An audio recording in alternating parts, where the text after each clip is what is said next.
conference. For those of you who are joining us for the first time, this is the third conference on development planning, Julio Olivera, and it is a conference that is organized by 9 different universities from Argentina, together with the Young Scholar Initiative of the Institute for New Economic Thinking and the EPOG Plus Master Course.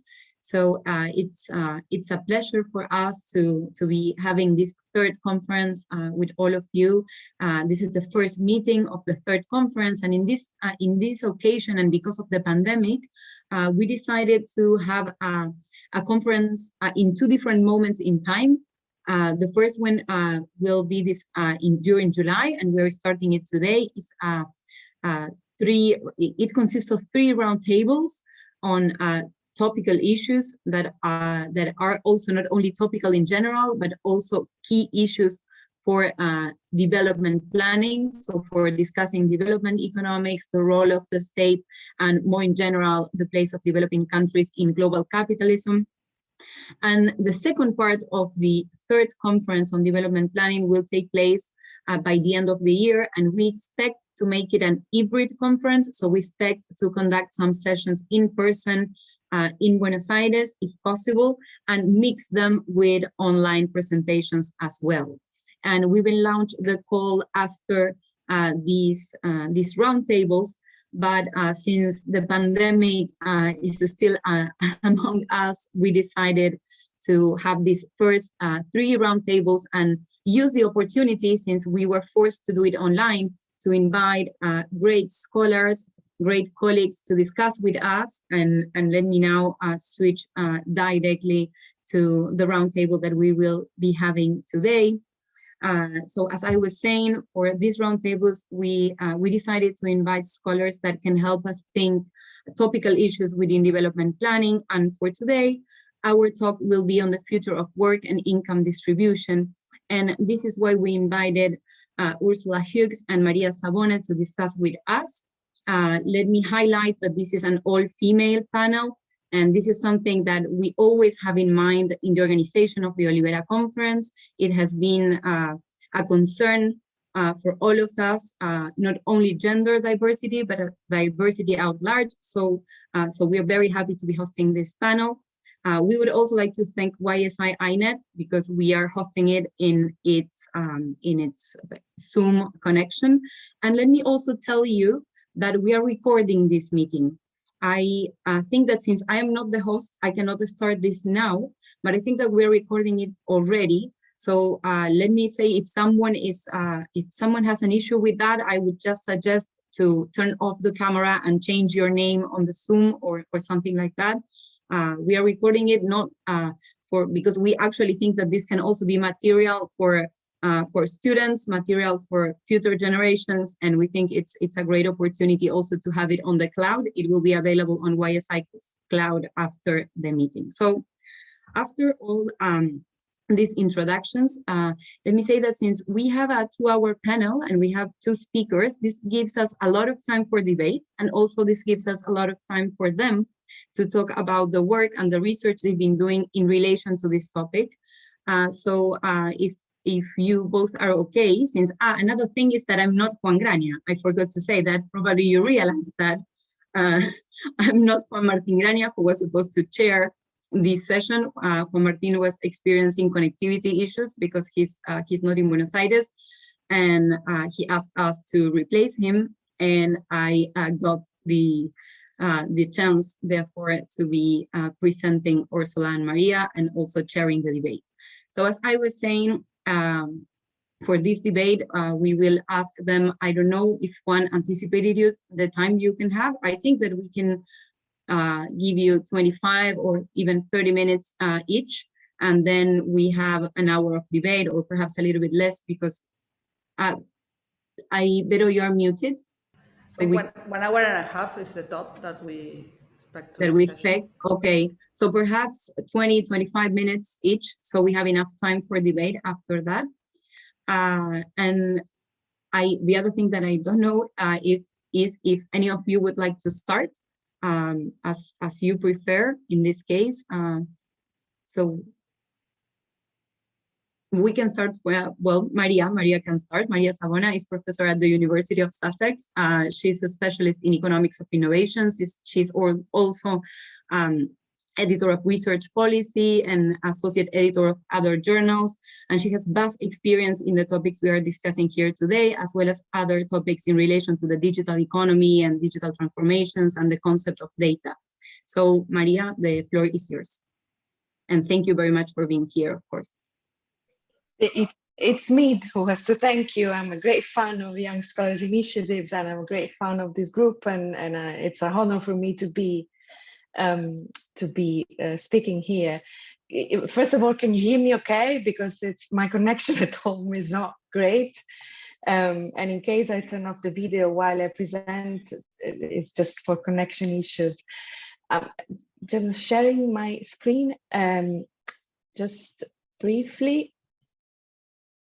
I don't know if you can see it. Yes. I'm gonna try this. Yeah, can you still see it? Okay. What I would like to discuss is, this is something that I presented recently as well. I mean, and I'm still very much reflecting on this. So it'd be great to have your views on that.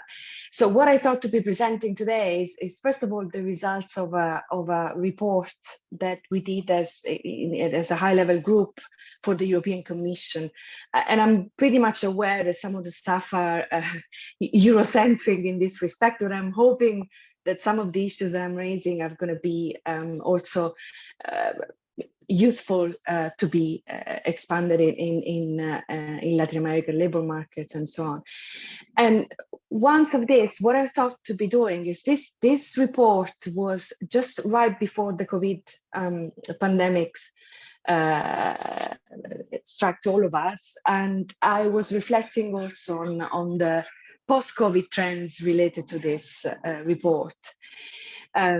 So what we did for the European Commission is literally just reflecting on all the issues related to digital transformation and the effects on labor markets, and what has become now. That's what I thought it would be useful to discuss today. So this is basically the report, and we were a group of several people. Only 2 or 3 of us were academics. Interestingly, some of us of the group were social partners, unions, ministry, governments, and so on. And I think we did. This was out in 19, I think. So just when the hype on digitalization was growing, and the reflection on the effect on labor market. So this is the link. If you want, I can share the slides afterwards.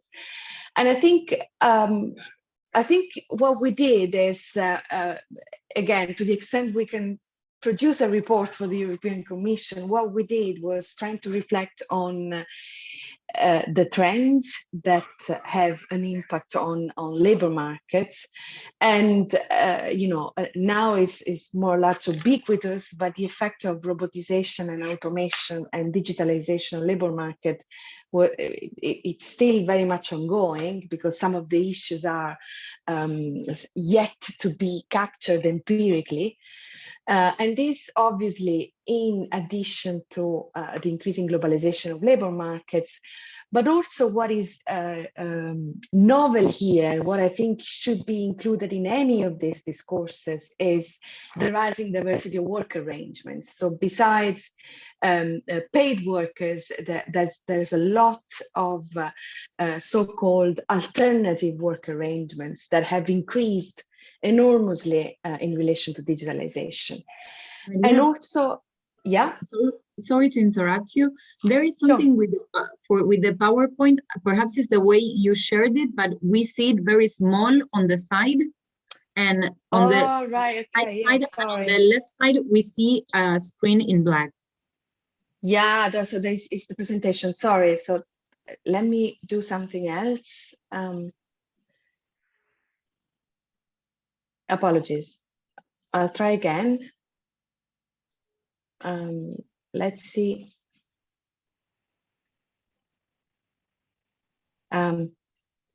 Okay, let's try again and see how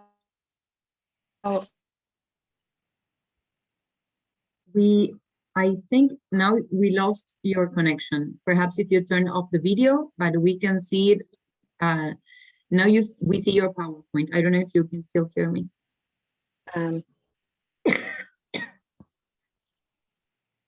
Sorry. Can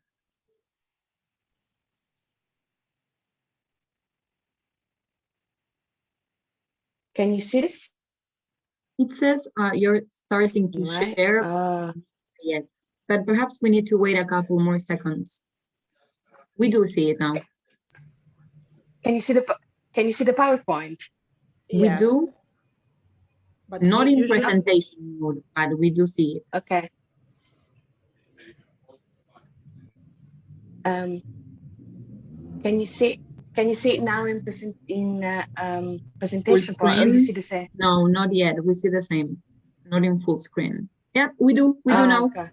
We do. Okay. There was a delay. So there's a full screen. Okay. Glad. Okay. So you see also much better that, I guess, the writings. Okay. So what I was saying is that one of the novelty of this is obviously linked to digitalization is the increasing, the explosion of rising of alternative work arrangements, which pose a lot of other issues. So the implication of these trends, and I'm not saying anything new at this point, is we have seen rising inequality, rising polarization in the labor market, changing business models, and we all know about the role of platforms in this context, and obviously some degree of job displacement due to automation.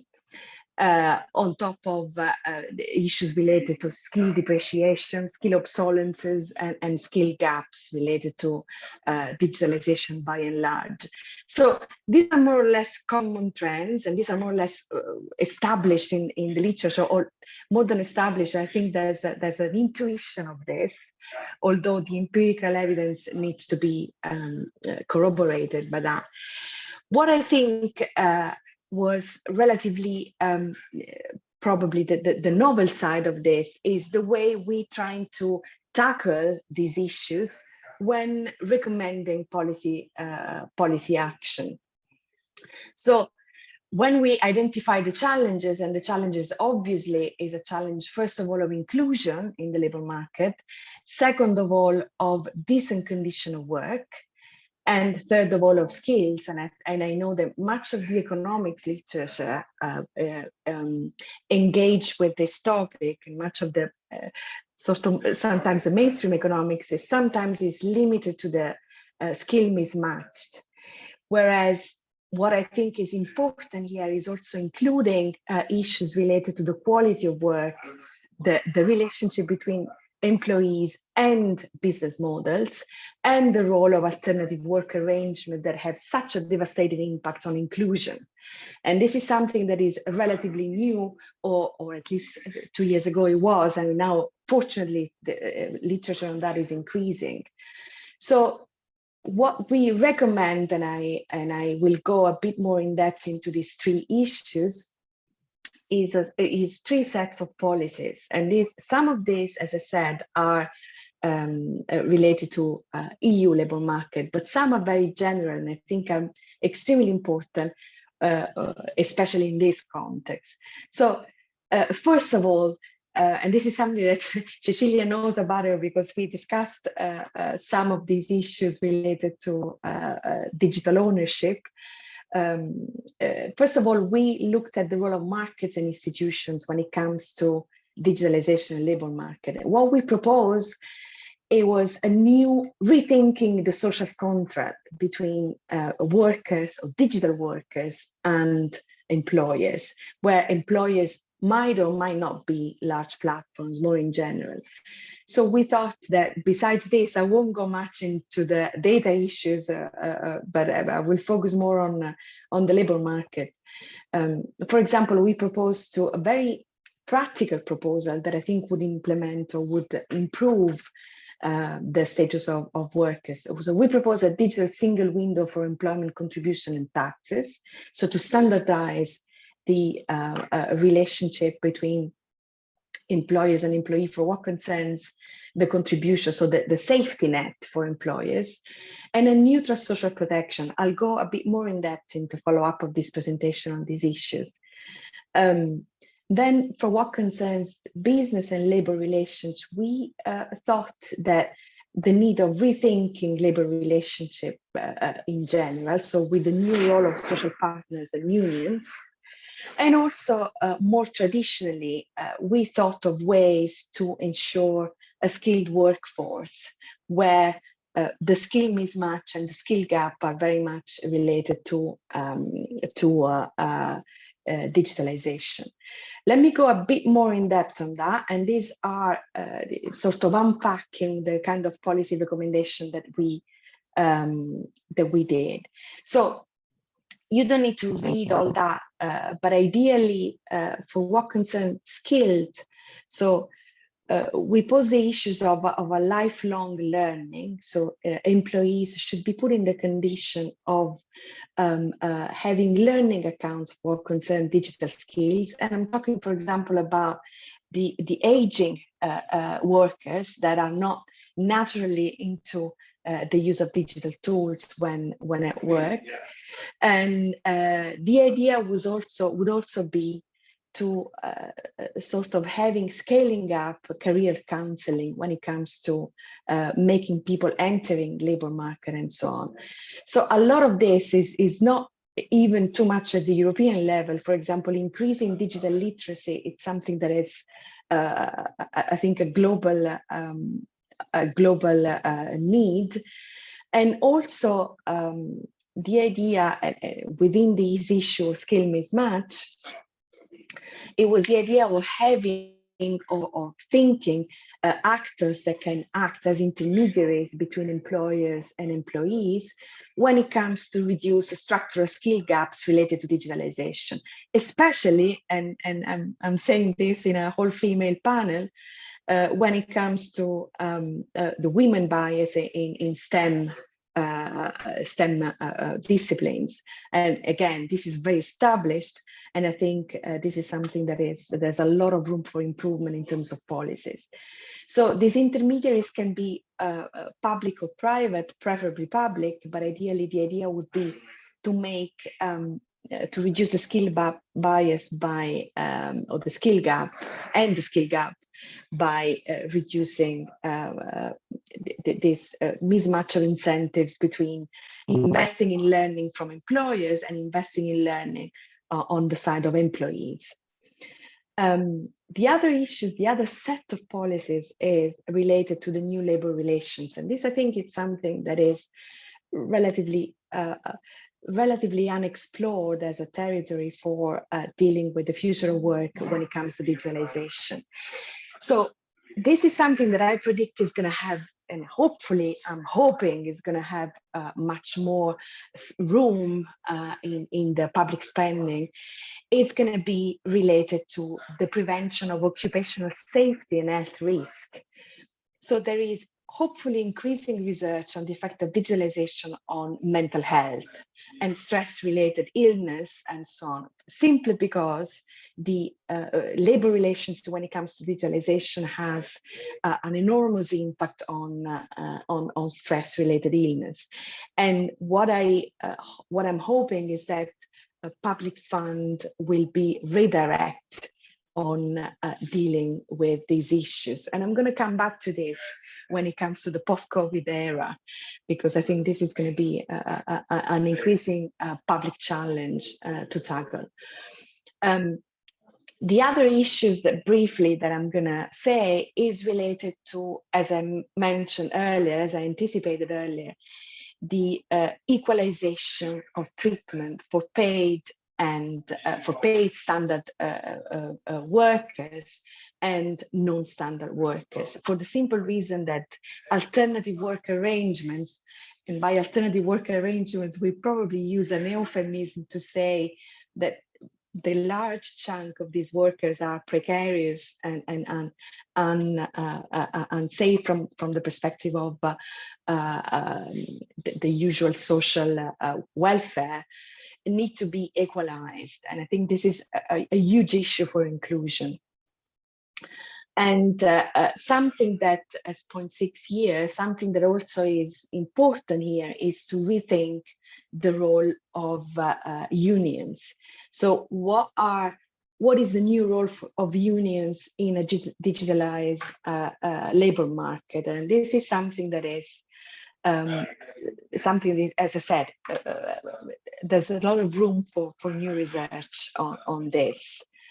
And then finally, this is something that we also propose as a recommendation for this huge issue of the sort of collateral effect of digitalization on labor markets, more generally rethinking the social contract on this. So not only rethinking the role of unions in terms of representation, for example, of alternative work arrangements or alternative workers, but also rethink the idea of social protection for employed, unemployed, and alternatively employed. So the idea would be, for example, the establishment of an underemployment insurance, particularly thought for workers in the gig economy. And we can open a whole Pandora box on that, but I think this is also a huge issue in terms of inclusion. Again, we, from the European perspective, we propose a digital single window that I think to some extent has been taken up from at the European level, to have a sort of standardized treatment or standardized repository of employment contribution, taxes, and so on. So having a digital interface to safeguard employees in a digital world, basically. This might open a sort of side effect in terms of collection of data. So I'm not, I warn this from the perspective of data collection, but I think the sort of benefit of this would be to have a more transparent treatment of different workers. The final point is something, as I said, that I've been keeping working on this. At the time, we were thinking about employees' data gathered, collected, and extracted by employers. And so far, what I've been proposing is also sort of recognizing intellectual.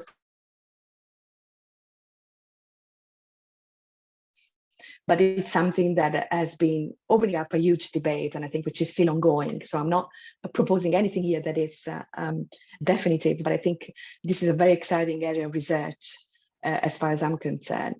So, Paul, I don't know if I have a few minutes more to, yeah? Yes. 3 minutes until you're in the 20 minutes. So you can have like 5 more for sure. Okay. Yeah, so this is as far as our report was concerned. And I still believe that some of the policy recommendations that we propose in here are still very much valid in terms of tackling also the future of work when digitalization will change shape and change labor relations, or keep changing labor relations. Now, what's happening now? I mean, these trends that I have highlighted and then we have pinned down back in 2019 have enormously accelerated in the post-COVID era. So I think a sort of new reflections would be needed now, specifically when it comes to the dichotomy or the difference between digital and non-digitalized jobs, and what we consider to be new normal as a new essential. So what I would like to draw your attention on is, in a digital labor market, when this digital in the post-COVID era has accelerated enormously, what is essential and what are the impacts of essentiality on wage inclusion. And this is something that I briefly summarize in a note, which is hosted by the CEPAL review. It's just a systematization of the issues on the post-COVID era. And I'm just picking up here the issue of essentiality. So what we observe in the post-COVID era is there's a lot of increasing polarization in terms of risks. And the idea here is trying to understand what is essential and what is less essential, and whether this degree of essentiality of jobs is reflected in the possibly potentially even more polarization of the labor market. So let me just share here.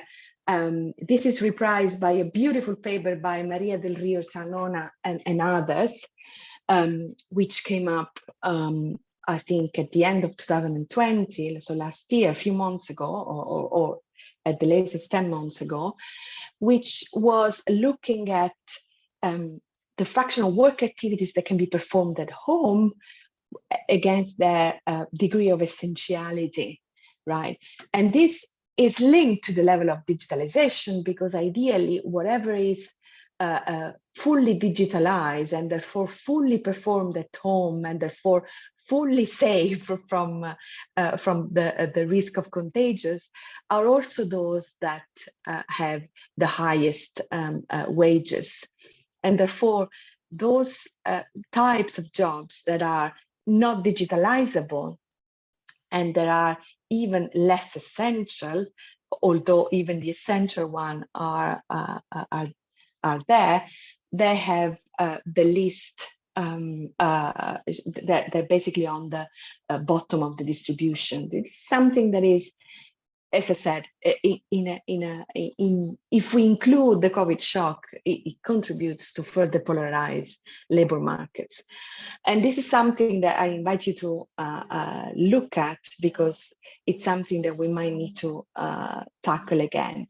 So this is what I call the oxymoron of essentiality. So there are jobs that are essential, and we've seen this, for example, the famous essential services that have ensured in the first lockdown our survival in a pandemic. They're also fully non-digitalizable, and yet they are essential, and yet they are on the bottom of the distribution. So I think for a scholar who has worked a lot on the economics of services, especially, and on the economics of digitalization, is actually quite intriguing to associate a notion of essentiality, which recall us to the, which reminds them of the level of scarcity, right? That should be associated to a high level of wages, and instead it's not. So ideally, we will probably need to rethink how wage formation is related to essentiality rather than productivity to some extent. But this is more a sort of provocation that I put forward in there. So ideally, it's an issue of what are we remunerating? What are we? What is the value of some of the services, and how we are remunerating them? And I think I think a lot should be thought about it. And then the idea here is also, again, from a provocative perspective, I think that some of the essential services that are non-digitalized might be considered as a sort of a collective goods, and therefore their wage formation could be associated to their value from the perspective of their essentiality rather than from the perspective of their productivity. Again, this is more for, I think the Young Scholars Initiative could be a good pool of brains to reflect on this. So let me just possibly, I'll skip this and I'll just go to the effects of having a fully digitalized job, and therefore a full opportunity to work remotely. As I said, some can afford, some others cannot. But ideally, there is also the side effect, which has been put forward by Andy Haldane last year, Bank of England. And the idea was to try to understand whether whether remote working and a fully digitalized job, especially in pandemics, is a threat to the innovation opportunities. Why so? Because ideally what is behind innovation, so what he called the creative sparks of and the personal relation, the social capital that are so much important ingredients of innovation are being lost by remote working. So ideally, we need to rethink the role of digitalization in a post-pandemic era, because again, we also need to incorporate these costs when it comes to tackling the side effects of digitalization on the labor market. So I'll just propose these issues here. And I think that in a context where trends and sort of side effects of in terms of polarization and exclusion of digitalization in the labor market, we need to adapt the effects of the pandemics and the effect of the pandemics on the acceleration of digitalization and possibly on the acceleration of this polarization. I think that one of the main issues is public funds for mental health. And this is something that we have found also in the previous report. And I think here is even more important. We need, possibly from a theoretical point of view, rethink the connection between essentiality of jobs and wage structure, and then the essentiality of jobs related as well to the degree of digitalization.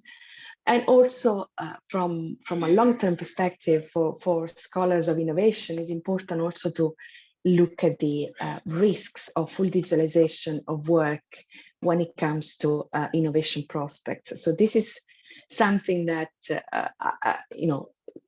challenges that needs to be tackled. And I think that implies a lot of public funds, especially for the first couple of points. And I think I don't know how am I doing with time? No, we ran out. So I just leave this as a slide and I'll shut up. Sorry about that. Thank you so much for this. Thank you very much, Maria. It was a very inspiring presentation. And now I will give the floor. Can you hear me? Yeah, I just say I'm stop sharing it for Ursula to come in. Yeah, okay, thank perfect. you. Thanks to you. So I will give the floor to Ursula Huws. She's Director of Analytica, Social and Economic Research. She's an expert on labor issues, on precarious work, and also employment in the digital age. She was also Professor of Labor and Globalisation at the University of Hertfordshire. So we think she's also an excellent speaker to complement and also to debate with what Maria has just presented. So the floor is yours. Thank you very much, Ursula, for being here. Oh, well, thank you very much for inviting me. It's good morning, everybody. If you're in Argentina, it's a great privilege to be among you and to be in the company of distinguished speakers like Maria, from whom I learned a great deal. I'm now going to, I hope, manage to share a screen with you. Let's see. Is that okay? Can you see me? Can you see that? Yes, perfect. Right. So that's just the introductory slide. Right. So what I'm going to talk about today draws on two main sources, really. One is quite a theoretical book, which I published 2 years ago, called Labor in Contemporary Capitalism, What Next?, which includes, I guess what's novel about the book is that we've been saying this since the 1970s, it kind of seriously tries to integrate a feminist analysis with a Marxist analysis. And it develops a typology of labor that looks at unpaid labor as well as paid labor, but also looks at historically how they are transformed, especially but not exclusively because of changing technology, about how paid labor becomes unpaid labor, but also unpaid labor becomes paid labor in a very complex historical process that also, for instance, transforms services into goods. You know, we have a very dramatically changing landscape of labor, but I still think that there is a kind of a theoretical basis for understanding it, for conceptualizing it, rooted in Marxism. So that's the kind of theoretical source. And the other source is extremely empirical. It's a series of research of surveys in 13 European countries that was also published in 2019. So these are the two sources for what I'm going to talk about. And if there's time, I'm then on the final slide, I'll introduce some of the ideas that are in my most recent book, which is called Reinventing the Welfare State. But we may not, I'll keep my eye on the clock. I may not have time to get to that. So anyway, before starting on any kind of presentation of any of these results, I need to make a point which cannot be made too much, especially in the concept of digitalization, which is that capitalism has developed very, very unevenly in different parts of the world. And there's a tendency, especially in the context of discussions about new technology, for policymakers to kind of take standard abstract policy ideas and try to transpose them from one geographical context to another without taking account at all of the completely different political history and economic structure and cultural organization, all the very, very different characteristics of different national and regional labor markets. And to give you just one example, I could give you many, I could bore you with this all day. If we take the example of the introduction of a digital platform like Uber or, you know, one of the food delivery platforms or something, if you introduce that in a context of, let's say, India, it's part of a process of commodification. You're introducing it in a context where most of the economy is informal. And the workers who go to work for that platform, it might be their first encounter with digital technologies. It might be their first encounter in being paid other than in cash. It's quite possibly their first encounter with being subjected to a kind of abstract discipline, if you like, a capitalist discipline of labor process. It's being superimposed in a context in which most work has been experienced as highly informal transactions, often from, you know, being paid individually by individual consumers in a sort of classic traditional servant kind of relationship. And that is utterly different from what happens if you might be working for the same platform with exactly the same labor process. If it's introduced, say, somewhere like Denmark, where the early stages of commodification happened in the 19th and the early 20th century, where in the mid 20th century there was a massive decommodification, the introduction of public services, universal workers' rights, etc., etc. And in that context, the introduction of platform labor has to be understood as part of a recommodification of something that's been decommodified. Now, you know that you could take many examples from around the world, and you know the specifics would be different in each situation. But whenever we talk about policy solutions to digital labour market problems or to digitalisation in general, whatever, it seems to me it's absolutely necessary to always take account of this local and regional context. Because if you don't, you can make terrible mistakes.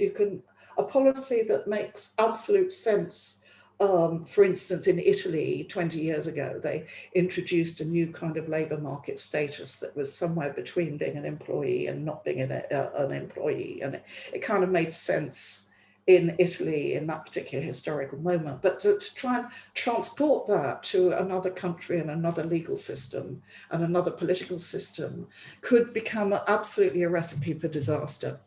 So most of my most recent work has been, policy work has been in the UK, but I want to warn you against trying to generalize from work that I've done here and on this side of the Atlantic, and to think that these ideas can necessarily be usefully transposed somewhere else. We have both on the left and the right the kind of snake oil salesman. You know, you have the McKinsey Global Institute that went around the world 20 years ago trying to sell tax credit systems to the world. But equally, we have proponents on the left of universal basic income trying to, you know, push particular models of universal basic income without taking account of the context. So anyway, to get that little rant out of the way, as I said, the three key concepts are commodification, decommodification, and recommodification. And different national contexts have different mixes of these. Different industries are in different stages in relation to those concepts. So I now jump you straight into some of the empirical research I've been doing. This is a series of surveys we did in 13 European countries between 2016 and 2019, which looked at very, very many things. I'm not going to show you lots and lots of things, but this particular slide is just to show you that digital management practices, if you like, the use of digital apps, is much broader than just online platforms. The bars in blue on the left of this platform are people who say that they have to use an app or a website to be notified when work is available or to log the work that they do. The bars in blue are people who say they work for online platforms at least once a week. The bars in orange are the people who say they work for online platforms occasionally, you know, like once a month. But the ones in grey are the people who don't work for online platforms at all, but are still nevertheless managed using digital apps. I could show you other slides showing other examples, but that's just to show that there's been a general digitalization of management right across the labour market that is absolutely not just restricted to you know, people working for like Uber or whoever. So we're seeing, if you like, a general spread, a platformization, you might call it, of employment right across the labour market in Europe. Now, this survey was done in 13 countries, but in one country, which is the UK, we were actually able to run it twice. So we could see the growth between 2016 and 2019. And as you can see, that was pretty dramatic. There was a more than doubling of the people working for the online, using these apps, who are working for online platforms. But there was also a huge growth from between 9 and 10% to 15% across the labour market as a whole. So this period before the pandemic hit was a period of very, very rapid expansion of digital management practices. I mean, really extraordinary. The scale of this expansion was huge. And the next slide focuses only on household services. That is things like cleaning services, childcare services, services that are provided using digital platforms in households. And here again, you can see that there's a big demand, going up to 40% in the Czech Republic for such services in Europe.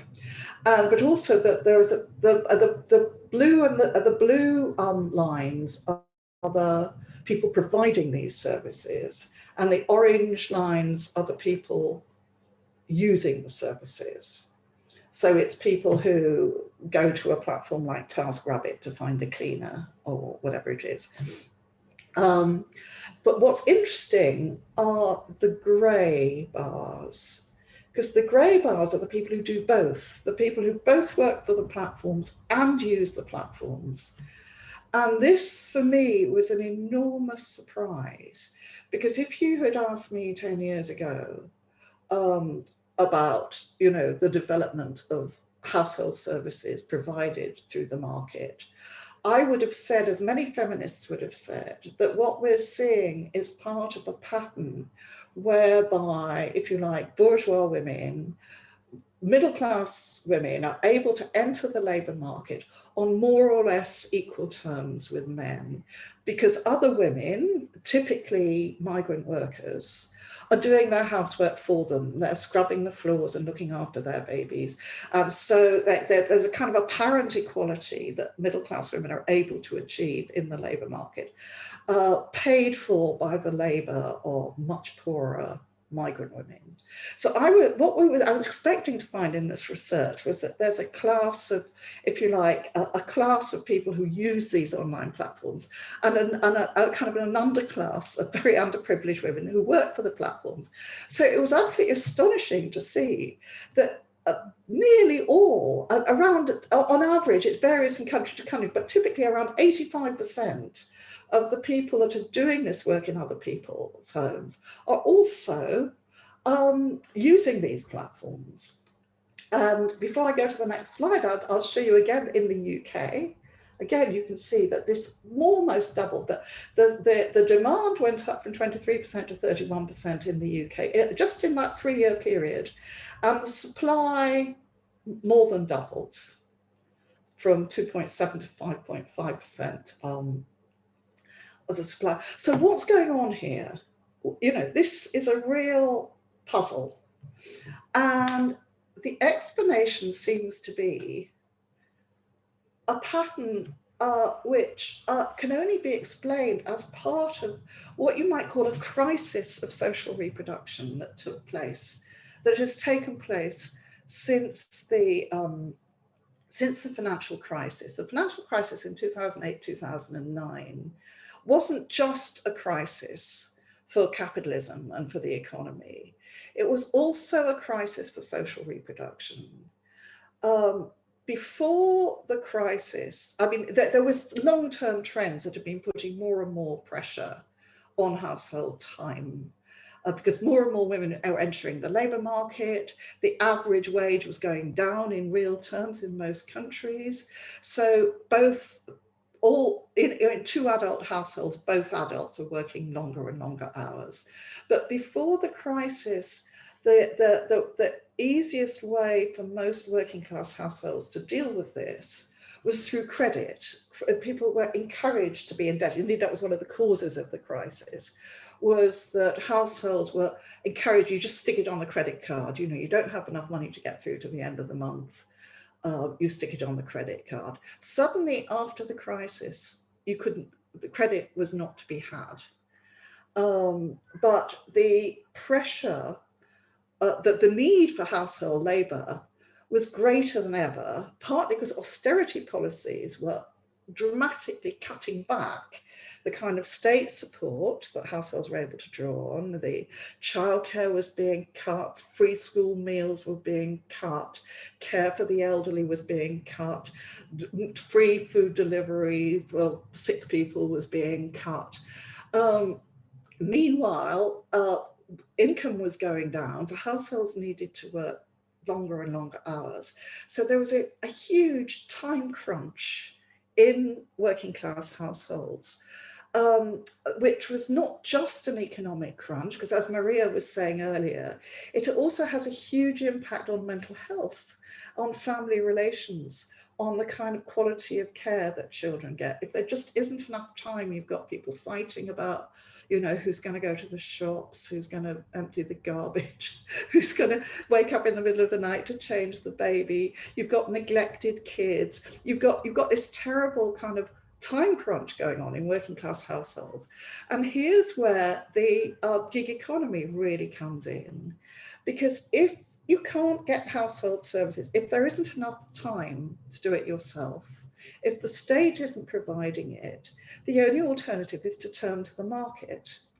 And this is where online platforms really come into their own, is through a kind of commodification of social reproduction, providing services in the market. People are just too tired to cook, so they order a pizza from Deliveroo, or you're just so exhausted, the house is dirty, you see a special offer that says 10 hours free ironing, you know, it's a special introductory offer to this platform, so you get somebody in to do the ironing or whatever. And so what has been set in motion is an absolutely unsustainable vicious cycle where workers need extra income, so they work longer hours. Our research says that 90% of people who work for online platforms are doing it as extra income to top up income from other sources. A lot of them already have a full-time job. So people are working longer and longer hours, which means less and less time available for housework. So they buy household services in the market, and the cheapest way to get them is from platforms. So that means the platforms grow. Platforms provide more low-paid precarious work. So the the pool of low-paid precarious workers grow. And these workers, of course, are, because they're precarious, they need extra income, they work more hours, and so the cycle goes round. And this is where we were before the pandemic. This was the situation in 2019. So it's clearly, we have to look at this as part of the context in which the pandemic hit labour markets around the world. And the effect of the pandemic, I think, have been quite contradictory, as Maria was saying, quite contradictory. First of all, there was like some parts of the economy screeched to a halt. It was like slam on the brakes, you know, the travel and tourist industries came to a standstill. A lot of global supply chains were completely disrupted and shortened. Many small and medium-sized firms just completely collapsed. They were forced to close, and I think very many will never open again, like small high street shops, restaurants, etc. And huge increases in unemployment that have been in some countries disguised by furlough schemes and things in the short term. In other economies are already very, very visible indeed. And some capitalists going to the wall, you know. And on the other hand, you've got these accelerating effects, the dramatic growth in all kinds of last mile delivery services, with a convergence between, you know, food delivery, parcel delivery, taxi services, etc. A dramatic growth in teleworking, a huge concentration of capital, the market share of the very, very large corporations has just grown dramatically. You just have to look at the incomes of Jeff Bezos and, you know, these kind of people. This very, very dramatic multiplication of the incomes of the billionaires in this world. A huge growth in outsourcing of public services. The pandemic has legitimized a whole new wave of recommodification of public services, especially in countries like the UK, giving these big contracts, you know, to global companies to for track and trace systems or emergency health services or PPE or whatever it is. And so there's been a bonanza for capitalists in some sectors. Now, what are the impacts on workers? This is quite interesting. workers are are more likely to be employed directly or indirectly by large corporations, because it's the small and medium-sized companies that are going to the wall. There's also an increasing likelihood of algorithmic management and digital surveillance, both for the mobile workers, you know, like the Amazon workers and the Uber workers and so on, who are tracked, you know, every inch of the way, but also all the home-based workers being tracked through our webcams and having our keystrokes monitored. And, you know, there's a huge growth in digital surveillance associated with teleworking as well. There's a growing polarization between the workers stuck at home, who, as Maria pointed out, are more likely to be highly educated and better paid and have more secure employment, generally speaking, and the footloose workers, the people risking their lives on the street every day and in the hospitals and in the care homes, looking after the needs of the fixed workers. Sorry, I can't see the bottom of my own slide because the screen's, the other screen's coming on top of it. Whoops. Anyway. The intensification. Now we don't see them.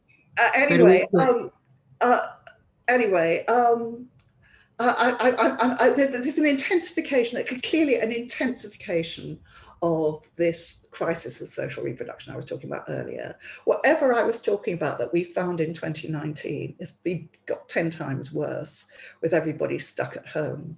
But what I also want to talk about, which might be that fourth bullet point, which I can't read, apologies, is one of the very contradictory effects of all this is that you would expect that this polarization of the workforce would lead to big divisions in the working class, and no doubt it has in many countries. But what it's also done, it's revealed commonalities between workers who 5 years ago would have not seen any commonalities whatsoever. First of all, they are, as I said earlier, very likely to be working for large global corporations, sometimes the same corporations in different capacities. You know, you might be a software engineer for Amazon or a warehouse worker for Amazon, for instance. But also this increasingly universal practice of algorithmic management and digital surveillance is actually creating the basis for a common platform of digital rights that all workers might unite around, which seems to me a very, very interesting possibility. There are sort of rumblings going on in very unexpectedly diverse parts of the labour movement in different parts of the world around developing platforms of digital rights, which are really interesting. Now, I think I'm going to run out of time quite quickly. I'm just going to go on to my last slide, which is a little bit of a summary of my next book. This is the book that was published last year, actually sort of during the pandemic. It's got some rather undigested thoughts about the pandemic in it, but it's basically what it's trying to do is to come up with some demands that take account of these things. So first of all, as Maria was saying, we desperately need a reform of the tax benefit system. And a universal basic income is one way to go, but it seems to me it's absolutely not a panacea. And it's only going to work at all in some national context if it's combined with, first with universal public services. There's a real risk it becomes a substitute for public services, so people are expected to buy them in the market, which is a disaster for all sorts of reasons. Secondly, it has to be combined with a high minimum wage. Otherwise, it just becomes a way of undermining wages, which is the sort of Californian model of basic income that's being pushed by the tech companies is very much about making a very, very cheap workforce available to them by having the taxpayer pay the universal basic income. So you need to have a high minimum wage. And it has to be linked with trade union and collective bargaining rights. And it has to be linked with entitlement based on residence and not citizenship. Otherwise, what you do is you create a sort of or a subclass of undocumented migrant workers who don't benefit from it, which again is in many national contexts would be an absolute disaster for reasons I don't want to go into. Secondly, we need a reform of labour law. And again, I don't want to be trying to universalize these things. And this is what me looking from a UK context, you know, these are demands you may need to reframe.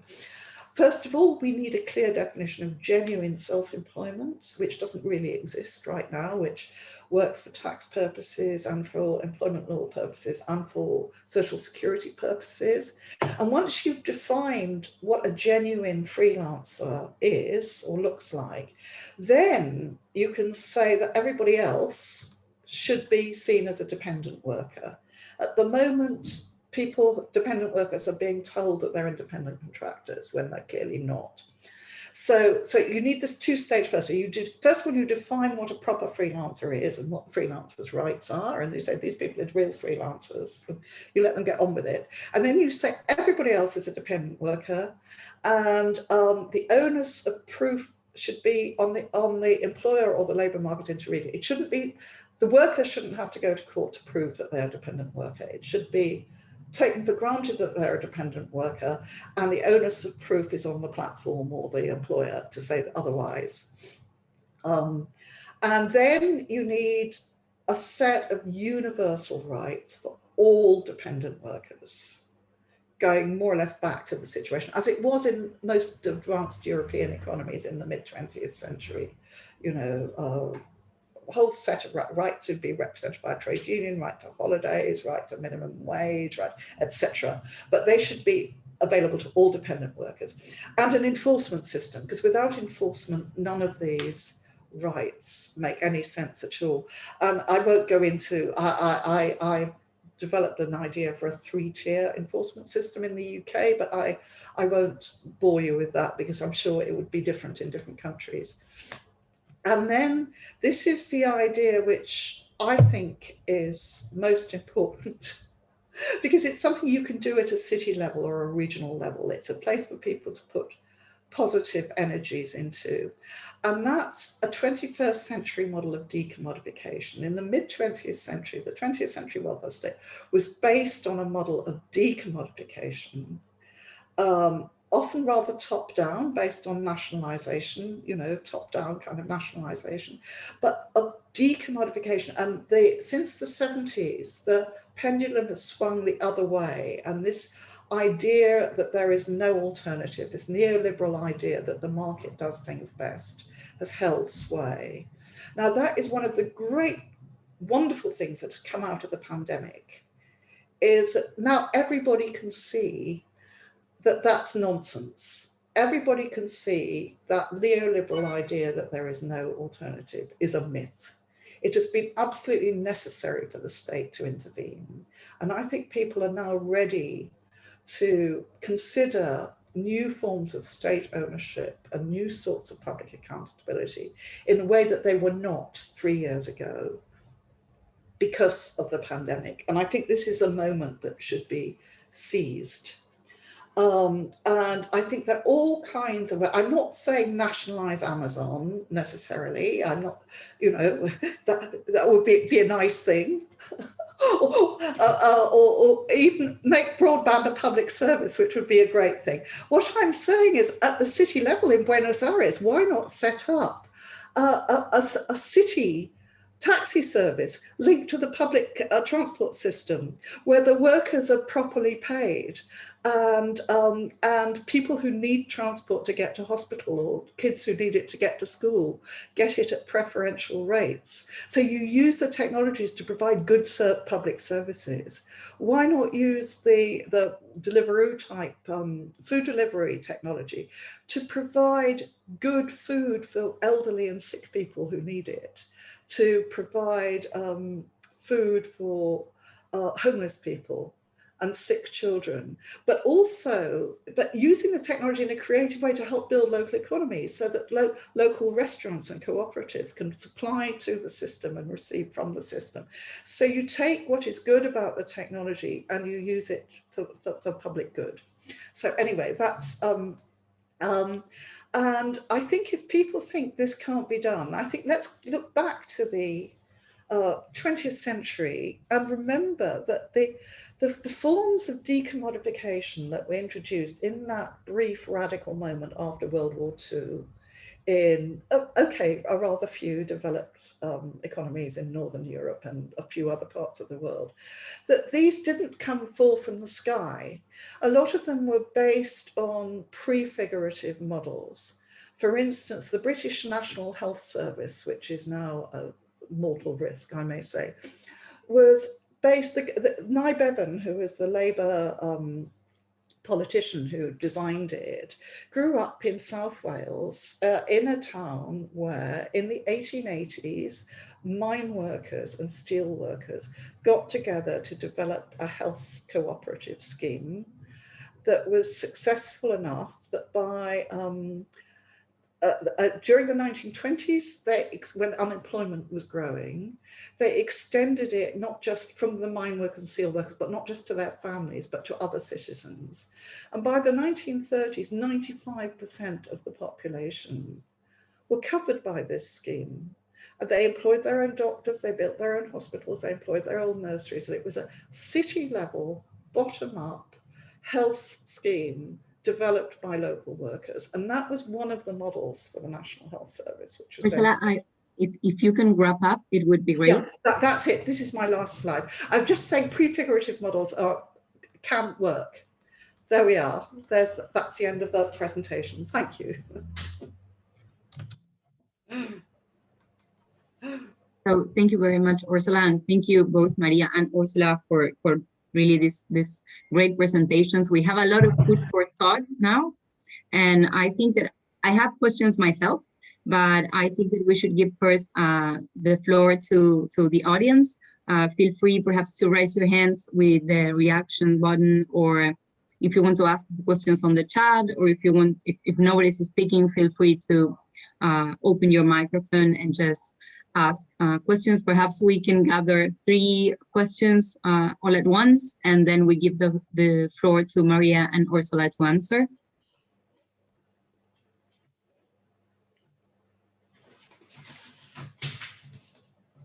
If not, I can go first with one while the rest prepares their questions. So I was thinking about, during both presentations and considering your expertise in Europe, I was also thinking in terms of the similarities and differences with developing countries or underdeveloped countries and the specificities of Latin America. For instance, at one point, Maria was speaking about the importance of having a skilled workforce, and I was thinking about issues that we are experiencing here in Argentina with developers that are high-skilled developers that end up working from their houses for Silicon Valley. So we're experiencing new forms of knowledge and data extractivism. So it seems to me that there, as Ursula also was pointing out, all the institutional, historical, regulatory specificities and economic specificities of Latin America make this region different. I don't know if you have some thoughts about that, or also about developing countries in general. What do you think could be said different from what you said during your presentations when you focus on peripheral countries? So that would be my question. I think that perhaps Veronica has another one. I don't know if she's... I was thinking just in the same line that your question, and I would like to enlarge it, thinking about the problems of structural composition of our economies in developing countries, where coexist sectors are very low productivity and they're very behind technical frontiers, and others that are on the frontier, like for instance software development and the implications that Cecilia says. I don't know if we have other question. If not, you can perhaps say some reflections on this topic, and then we grab up more questions.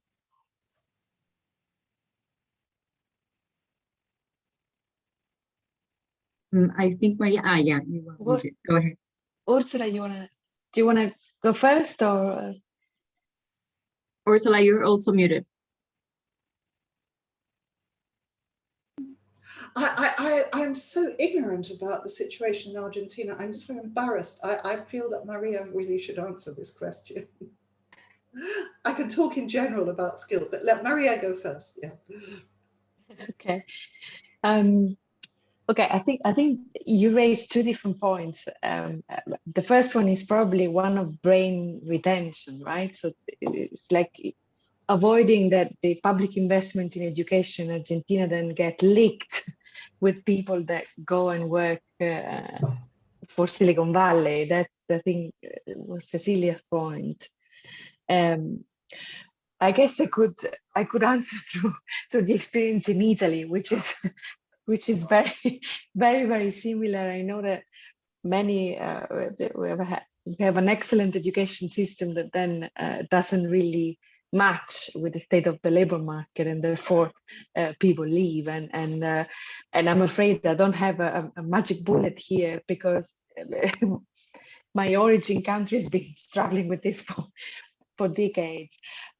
So I think with respect to what we had in the report, I mean, this idea, it is debatable, but this idea of having intermediary actors that try to move to shift the burden of continuous education from the worker to the employer, I think is something that could be it could be used, and this is not at all a structural solution to the problem. But I think let's start unpacking this in manageable chunks, probably. But this is one of the potential issues about brain retention. The other one was related. The other one, when you raised the question, is a fair enough issue. I mean, I think Ursula and I have been discussing about alternative work arrangements and so on. And Ursula rightly raised the issue of we should define self-employment, right? And this is some of the huge black cloud. I mean, what is self-employed? Self-employed are the very top of distribution, the wage distribution, but also the very bottom of the wage distribution. But I think this is a different problem than the problem of yeah, I think your connection was that. I'm sorry, Maria, your connection was a bit unstable, so we lost the last thing you said. Sorry about that. Where did you get? No, I was just mentioning the difference between the categories that Ursula and I used when talking about self-employment and alternative work arrangements. So whatever the precarious labor market that we have tackled, and the gig workers, the digital side is the gig worker, right? Whereas I think that probably what you and Veronica have raised is the issue of informality. So having work in informal sector and so on. And I'm not sure and I think I'm thinking aloud here, but I think the boundaries between two is to some extent blurred in Latin American countries. So a lot of people work in formal sector and have alternative work arrangements simply because they are self-employed or in the sense that Ursula and I have been discussing. And again, no silver bullet here, but I think the issue is to equalize the treatment of and the safety net for all type of workers, which obviously in some context starts with having them recorded to some extent, even informality. So it's a vicious circle that might need to be tackled, and I'm afraid that That's something, and I'm afraid I don't have a silver bullet solution for that. But it's obviously a very relevant issue. Not that informality is not present in other countries, obviously, but I think it might be a matter of scale in Argentina or other Latin American countries. Today, more than the 40% of the employment is informal in Argentina. It's a big deal. It's a huge chunk, yes. Yeah. In relation to skills, I think there's one very specific problem looking at government policy, and that is that it takes 2 or 3 years to develop a government skill policy, usually. So it's almost by definition out of sync with the business cycle. Because what happens is when the business, when the cycle is booming, when there's a boom, there are shortages of various skills or experience. And so everybody rushes to put in place policies to train people for those skills. But by the time those skills are in place, usually the cycle has changed and the problem is seen as the problem of unemployment and not the problem of skill shortage. So you've got this kind of endless cycle of, certainly in the European Commission, is always caught in this cycle where it's always wrong. It's always got the policies that would have worked 2 years ago are being put in place. And that's confused by the fact that employers' discourses about skill shortages, they usually have nothing to do with skill shortage. It's usually a wage shortage. If they pay enough, they will find people with the right skills, usually. So it's a very sort of confusing policy area. And I sometimes wish that we could stop talking about skills altogether, really, and just talk about wages and jobs. Because if employers, need somebody to be trained, they can train them, generally speaking. And to try to persuade the government to do it for them is a way that, especially in poorer countries, governments get kind of tricked into subsidizing the kind of brain drain that we were talking about earlier. But I agree with Maria, there's no easy fix to the sort of brain drain problem. Thank you. Sorry. Yeah, go ahead. Go ahead. Sorry. Go ahead. In the 90s, I was interviewing people in the Indian software industry, which was booming. And I was saying, what are you doing? The Indian government is training all these software engineers. They work for 6 months, and then they go off and work in California. What's in it for you? This is colossal brain drain. And this guy who is a very senior person in Infosys, he said, yes, they go to California and 5 years later they'd be promoted and they come back and bring in new contracts. This is how we grow our business. So this kind of diaspora effect, is quite important and very, very difficult to model. Thank you. Thank you for your answers. I don't know if we have more questions. I have another one, but I open the floor. Dario has a question. I have another too. Okay. And Sebastian. Okay, go ahead, both of you. Hi. Well, thank you very much for your presentation. They were very, very interesting. I was thinking on the question because I was kind of shocked by the presentation of Ursula because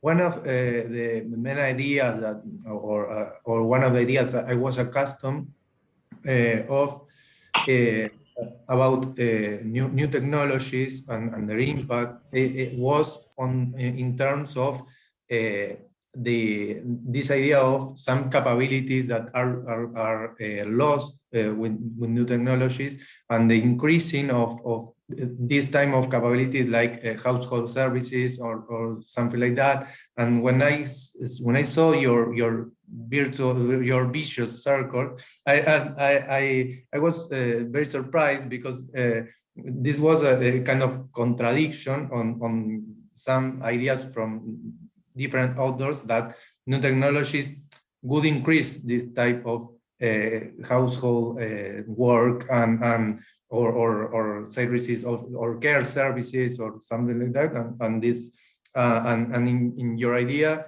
you are more skeptic about that, I think, and well, that I need some reflection on this different literature. That is my general question, and thank you very much.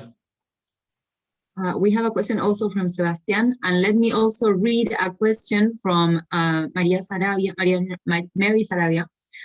It says, thanks a lot for great presentations and inspiring insights. I'm wondering if there is any debate integrating health and safety nets on the one hand and productivity on the other hand, maybe also related to shorter working time in order to reduce digital exposure and or prevent stress issues related to digitalization of work. And Sebastian, also you had a question, so perhaps yes. we go with these three, and then Maria and Ursula answer. And I think that after that we will need to wrap up. So if there is another question, it's now your time to raise a hand or let us know that you want to add something. Hello, everyone. Thank you for your presentation again. Both of you talk about the important role of unions in the digital economy. And my question is, what about the connection between unions and digital technologies? Because there is something in the way the workers think that there is a fear of losing the jobs. And what about unions? What they say about it? We also have a final question also from Sarah. And I think I'm not missing anyone. And then we go to Maria and Ursula. Thank you. Can I raise my question now? Yeah. Okay. Thank you very much to both of you for the presentations, and to Cecilia and all the team for organizing these and for the invitation. I was thinking about Ursula's presentation regarding what you've mentioned about the labor movement and the commonalities that come from all these processes. And so I was wondering if you could expand a bit more on these digital rights proposals, but also if you consider that some of them have gone a bit further in the agenda of not only addressing strict labor rights, but also these social reproduction demands.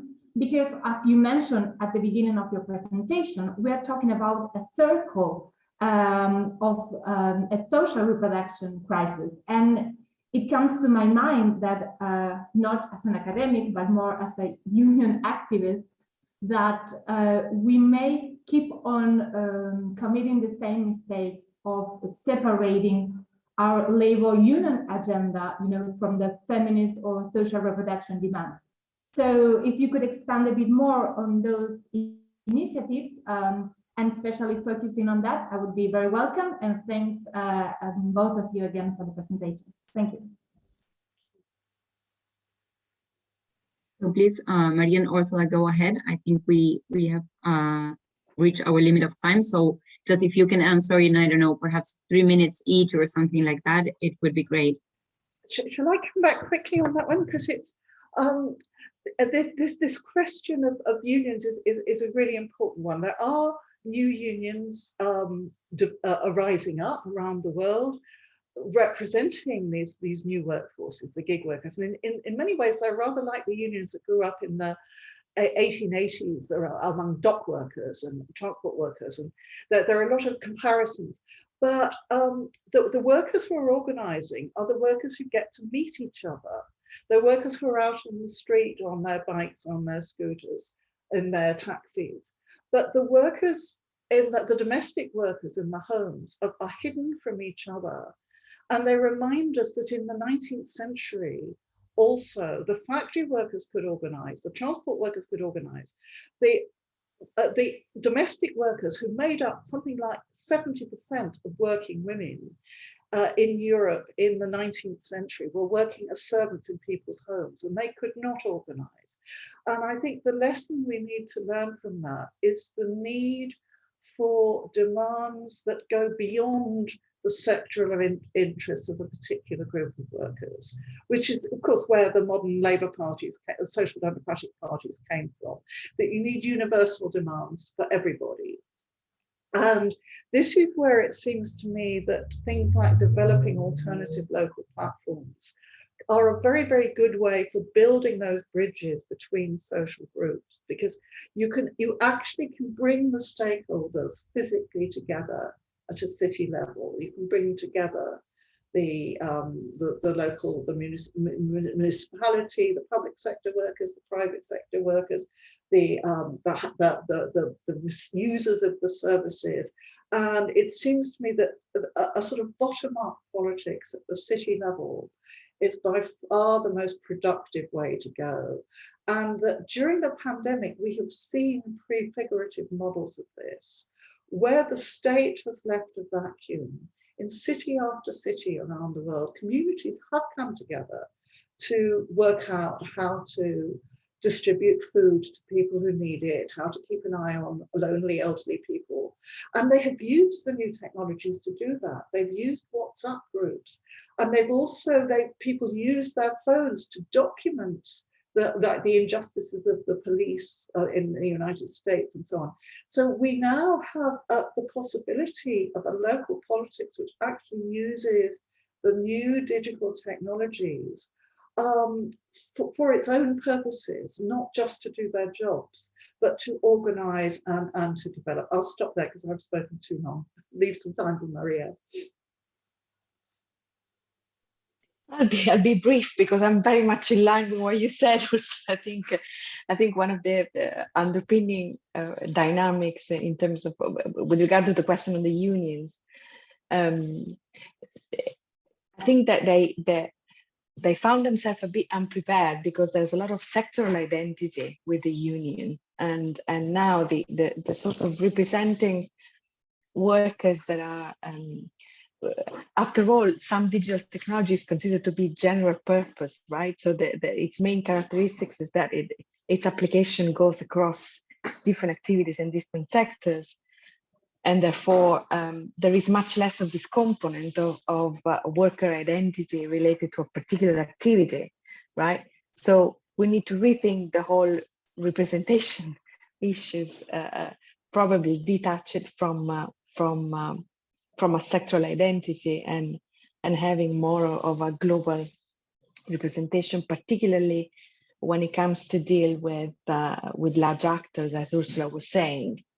And therefore, either we contribute by having a large actor as well, or we start from the local, as Ursula was saying. I mean, this might be complementary models rather than alternatives, but I think in any case, representation needs to be rethought, particularly in depth.